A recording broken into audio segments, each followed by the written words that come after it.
Horror कहानियां थी। कौन थी वो?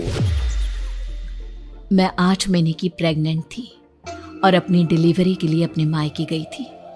माँ ने मुझे फोन पर बताया, घर के पीछे की तरफ जो खाली जमीन थी ना, वहां पर एक नया कमरा बनवा लिया है। इतने सालों के बाद जैसे ही अपने घर में कदम रखा, कुछ अलग सा लगा।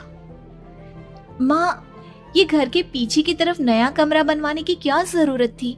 अरे बेटा, घर के पीछे दूर दूर तक खाली जमीन है। तेरे पापा को कई दिनों से लग रहा था कि यहाँ पर एक कमरा बनवा लेंगे तो ताजा हवा मिल जाया करेगी।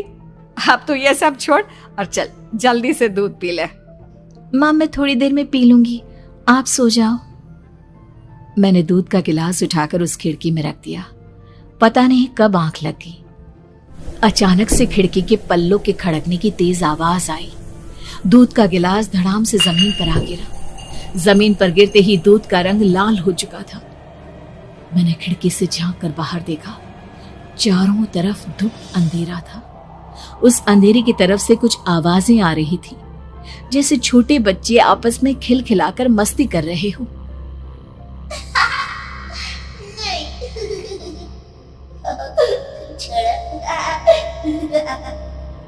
इतनी रात को इतने घनघोर अंधेरे में बच्चों की आवाज कैसे आ रही है?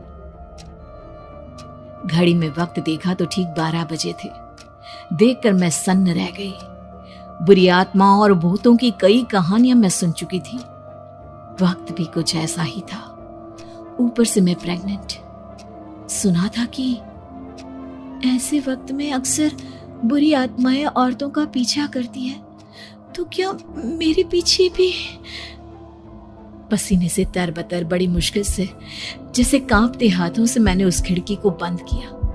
जल्दी से जल्दी उस कमरे से बाहर निकलकर माँ के पास जाने के बारे में सोचा, लेकिन जैसे ही दरवाजे की तरफ पलटी, लगा कोई साया हवा की स्पीड से दरवाजे के सामने से गुजर गया। मेरे गले में अटक कर रह गई। मैं जोर से चीख कर माँ को बुलाना चाहती थी, लेकिन वो आवाज खुद मेरे कानों तक नहीं पहुंच पा रही थी। तो माँ तक कैसे पहुंचती? खिड़की के पल्ले एक बार फिर तेज हवा के झोंके से धड़ाम करके खुल गया और पूरी ताकत से मैं चीख पड़ी। जानती थी मेरी चीख की आवाज सुनकर कुछ ही सेकंड में माँ वहां पहुंच जाएगी, लेकिन ऐसा कुछ हुआ ही नहीं। मेरा कलेजा डर के मारे फटा जा रहा था। आखिर माँ ने मेरी आवाज क्यों नहीं सुनी? इतनी गहरी नींद में तो माँ कभी नहीं सोती। ठीक पीछे खुली हुई वो खिड़की। मुझ में इतनी ताकत नहीं बची थी कि मैं पलटकर उस तरफ देख भी सकूं। हवा का एक सनसनाता हुआ झोंका उसी वक्त मेरे कानों से आकर टकराया। लगा जैसे किसी ने दबी हुई आवाज में धीरे से मुझसे कहा, चली जाओ यहां से। मैंने दोनों हाथ अपने कानों पर रख लिए और एक बार फिर ताकत लगाकर जोर से चीखने की कोशिश की। माँ! पापा! मेरी आवाज उस कमरे की दीवारों से टकराकर वापस मुझे ही सुनाई दे रही थी। जितनी ताकत के साथ मैंने चीखने की कोशिश की थी, कुछ ही देर बाद उससे कहीं ज्यादा तेज और दर्दनाक चीख मुझे सुनाई देने लगी। ये आवाज ठीक मेरे पीछे खिड़की से आ रही थी। वो आवाज मेरे कानों में पिघलते हुए लोहे की तरह गिर रही थी। उन आवाजों में हैवानियत थी। वो आवाजें किसी इंसान की नहीं है, इतना मैं समझ चुकी थी। कांप रहे हाथों से मैंने अंधेरे में कुछ ढूंढने की कोशिश की।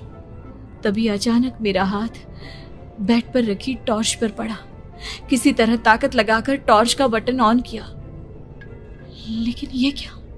सामने दरवाजे पर 3 छोटी लड़कियां खड़ी हुई थी। उनके हाथ में स्टील के चमचमाते हुए चाकू थे। मैं घबराकर लड़खड़ाई और पीछे की तरफ हटी, लेकिन तब तक वो मेरे पास आ चुकी थी। उनकी गर्दन टेढ़ी थी और उनके हाथों के वो चाकू मेरे पेट को निशाना बनाने को तैयार। मैं जोर से चीखी, नहीं, छोड़ दो मेरे बच्चे को, मत मारो, मत मारो, छोड़ दो मेरे बच्चे को। सोनाली, क्या हुआ बेटा? तू इतनी डरी हुई क्यों है? उठ बेटा, क्या हुआ? हड़बड़ाकर मैंने अपनी आंखें खोली। देखा तो दिन निकल आया था। माँ मुझे जगा रही थी। मेरा चेहरा पूरा पसीने से लथपथ था।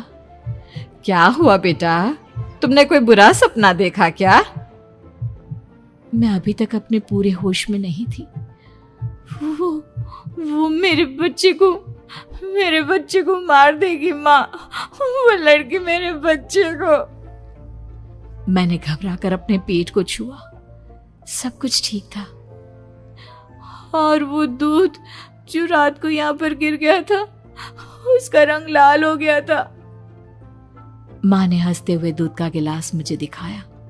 तुमने दूध पिया ही नहीं, पूरा का पूरा ऐसे ही रखा हुआ है। तुमसे कहा था ना सोनाली, सेहत के लिए लापरवाही ठीक नहीं बेटा। लेकिन मैंने तो सब कुछ अपनी खुली आंखों से देखा था। ये सपना कैसे हो सकता है?